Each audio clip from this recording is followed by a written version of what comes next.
Hello everyone, Shen Thomas here. I wanted to make a quick video tonight on Wing Chun, Kung Fu, and some of these alternative ideas I have about Wing Chun, maybe some theories of really how it developed, how it originated.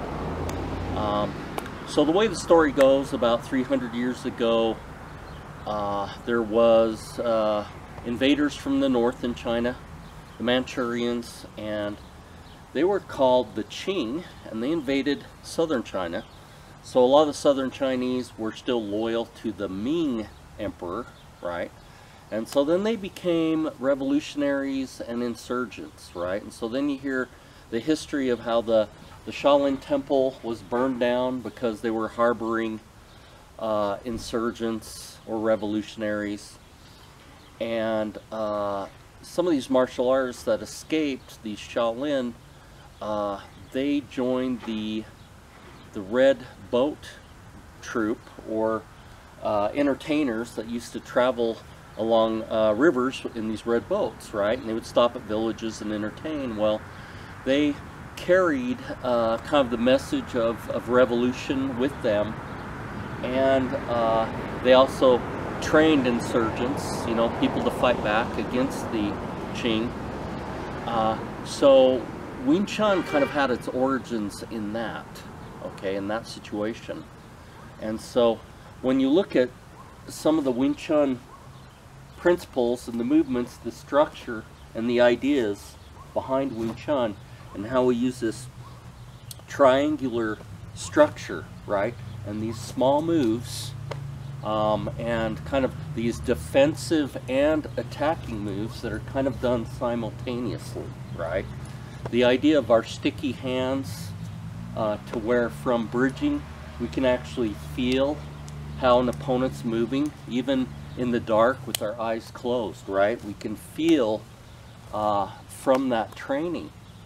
And so one of my alternative ideas is that this art could be taught from prisoner to prisoner, okay? And what's interesting is you can use all the footwork and almost all of the Wing Chun arm tools, hand tools, if you have chains on your legs and if you have handcuffs, or if your hands or arms are bound, okay?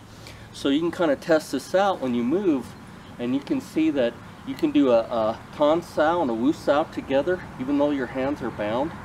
You can turn, and you can do the Bong Sao with the Wu Sao. You can do a double palm move like we do on the wooden dummy. You can do an intercept, right, and a Bong Sao, rolling elbow moves, right? So you can do all these things, including the punch, different types of Bong Sao, even like a type of Quan Sao with your hands bound, okay, as well as like the double palm moves. And so my theory is that you can actually use this art, and of course, you know, we take these little steps and we drag the back leg, so then that can be used to drag or to move the base of the body, or to even shift if somebody is attacking you when you have no choice and your legs are chained and your hands are bound. So even on the wooden dummy, we can do almost all the wooden dummy moves with our hands bound. So that was one of my ideas or my theories about Wing Chun, that it's actually made to possibly be utilized if you're a captive or a prisoner, but also that at night you could actually train other prisoners in a dark cell. They turn out the lights. You can actually be sitting there and be doing double sticky, single sticky, all the different sticking drills at night to train somebody in the complete darkness, to be able to train that person, okay? And then the last idea, and a lot of people are critical about Wing Chun this way, is they kind of feel, well, Wing Chun really can't develop the power in such a small movement, right? That there's not enough power in that. And with the principles, you find that with with moving the whole body that you get quite a lot of power. You know, and then they say, well, sticky hands really isn't fighting. What is sticky hands? Why even use something like that when it's not real fighting?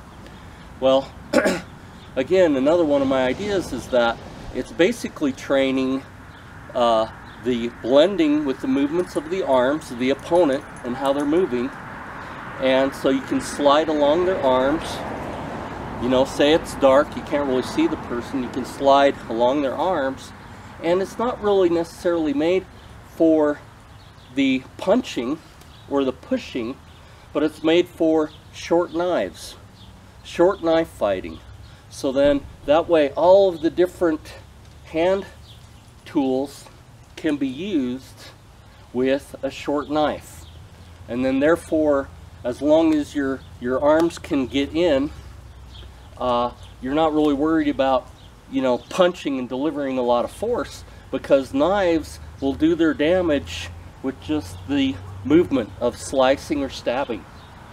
And so that's my main theory about Wing Chun, is that the sticky hands is actually training a type of unarmed knife fighting. Okay? And so when you see Filipino martial arts like the karambit, right? Then you can kind of see how the way they move with the karambit almost looks like our sticky hands that we use in Wing Chun. And so, and especially with the grab breakaways, where we're using these different tools to break out of any kind of grab, then it's really, really easy with two small knives that even if an opponent was to grab your knife hand, you can use the Wing Chun tools to break the grab and to stab. So it makes a very lethal training or martial art for people if they were, say, revolutionaries, insurgents, or assassins.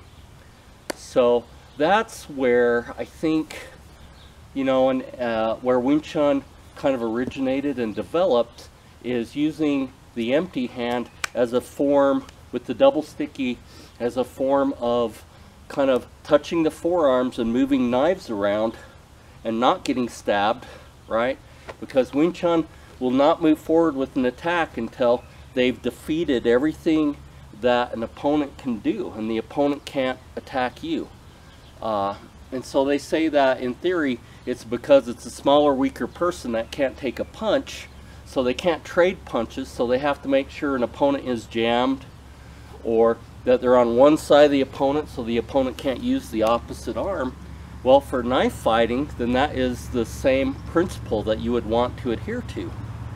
So anyway, just a couple of ideas about Wing Chun tonight, and thanks for tuning in.